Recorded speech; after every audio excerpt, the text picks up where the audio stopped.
First, I introduce myself. I'm Bharati from India, representing Democratic Advocate Association, and I'm the trade union leader for the Left Trade Union Center, and we are affiliated with the AICC, All India Center for Trade Union. I have been practicing the labor side for more than 20 years in Madras High Court. The issue, particularly the issue on labor and labor rights, the key labor issues in India. India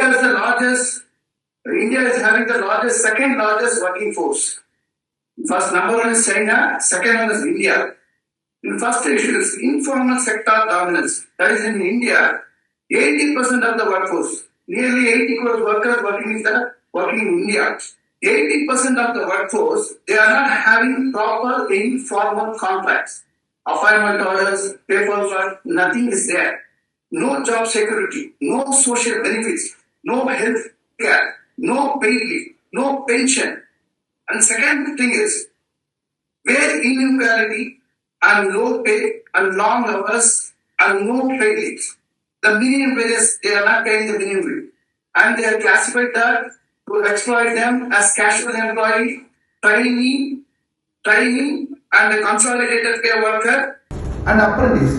And particularly in India, there are workers, they are working for more than 12 to 16 hours without receiving overtime wages.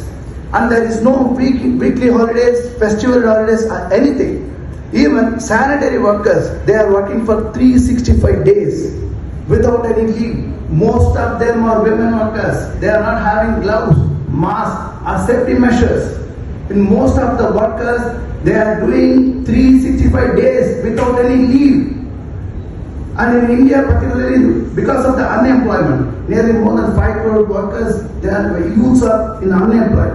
So they are exploiting the workers. Nearly 80 crore workers, they are working without any contract by central government and state government. At present, the Indian government is taking a stand that from change to 44 laws to 4 codes. What happened already? The 4 codes, the name is Code on Wages, Industrial Relations Code, on Occupational Safety, Health and Working Conditions Code, Social Security Code. These all the codes dilute the workers' protections. In 2020, the central government, the fascist government, they wanted to implement these codes. What happened? From 2020 to 2026, all the trade unions and workers and general people, downtrodden people, they are fighting against the government to implement these codes. Last July 9, nearly crores of workers, they came onto the street and protested and organized a one-day strike. In July 9, very biggest victory for workers. They organized a strike last 6 years. We are opposing, we are stopping the government, central government, to implement the codes. And migrant workers issues. Particularly the act is there. Interstate Migrant Workers Act 1979 is there. They are having the poor living conditions. 8 into 8 square feet room. 5 to 6 workers, they are living there without getting any toilet facilities, water facilities, basic facilities, air, not fair wages.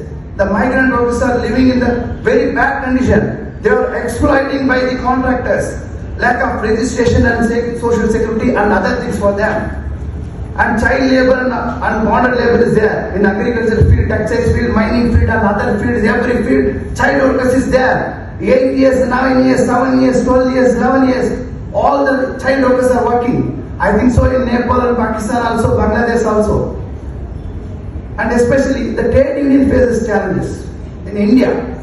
In India, especially in Maruti, Japan-based Indian company, in Coimbatore in Tamil Nadu, Fricol company, they started the union in the year 2009 and 2012. They were all charged, including women workers also. Nearly 29 workers in Tamil Nadu, in India, in Maruti, Gurgaon, that is in Haryana, 144 workers, they were charged under section 302 of murder charges. They are in prison from the year 2009 to 2026 in Coimbatore Fricol company. And in Maruti, in Gurgaon, 144 workers, they are in prison in 2012 till date. It is on the prima facie, you can see that 144 workers can kill one official How can they charge as murder case? 144 worker can kill one person on the face of it. We can see that is illegal charge, but they are in the prison. What is the main thing is there? If you start a union, farming union, raising the workers' voice and other things, you will be sent to the prison, including murder charges. And especially in Sriperumbudur area, Gurugram area, that is in special, they call as special economic zones.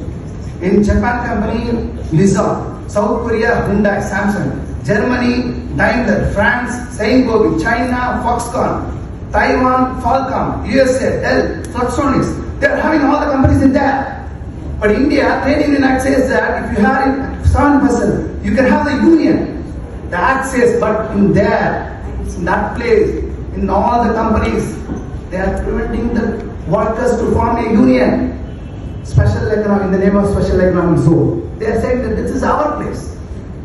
India, the workers are from India, they are giving the labor power, their blood for the production, for the profit. But they are saying that don't start a union here. Otherwise you will be sent in prison. Labor department, courts and everywhere and government offices all are listening. Their voice only, corporate voice only. Corporate voice only they are listening. In Samsung company, workers started a union, forming a union. They fought for more than 8 months. 8 months. The Act says you can form a union. Trade Union Act, you are having 7%, you can form a union. But what happened in that? Samsung company saying that in Korea they are accepting. In India, what they are saying is don't use my name. Samsung Employees Union. They formed a union. Samsung Worker Employees Union. But they are saying that don't use my name, Samsung. How they are having power? Who has given the power to them? The government policies, especially central government policies, state government policies. They are all giving the power to the multinational companies like Samsung, Hyundai and other companies, Nokia. They are exploiting the youth and workers in that. They are not having any right. And other important issues, other important issues, gig workers issues. In all over the world, 450 million workers in the work field. And 3 million workers are working in India. And they don't have Uber, Ola, Zomato, Blinkit, Amazon. They're saying that you are a contract employee. You are a temporary, you are a short-time employee. No health insurance, paid leave, pension, accidents, coverage, everything. 28% government workers are working there. There is no sexual harassment. There is no protection for sexual harassment. Sexual harassment act at workplace, they are not implementing that. And that is after the COVID period only, this particularly gig economy is growing there. In US and UK and everywhere. That is long hours, no right to unionize, and no health, and they are facing the health issues and stress. And there are so many lack of job security. There are job security also. In UK, especially for gig workers, in Assam versus Uber India, in 2021, the Supreme Court ruled that Uber drivers are workers. And in USA, California law 2019 tried to classify gig workers as employees. But what happened in the opposition by the parties? What happened in 2020 they withdrew it.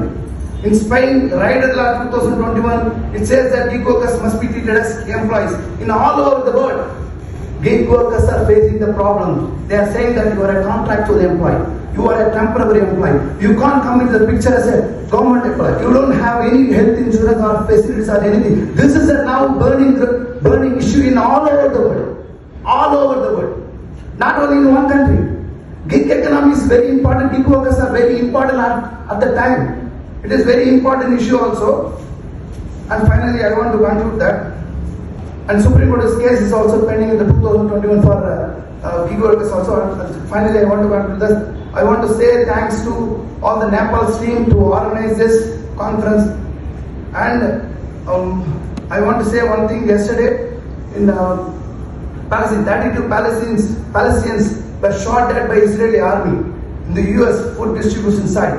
Today this conference condemned the attack and we stand for free Palestine.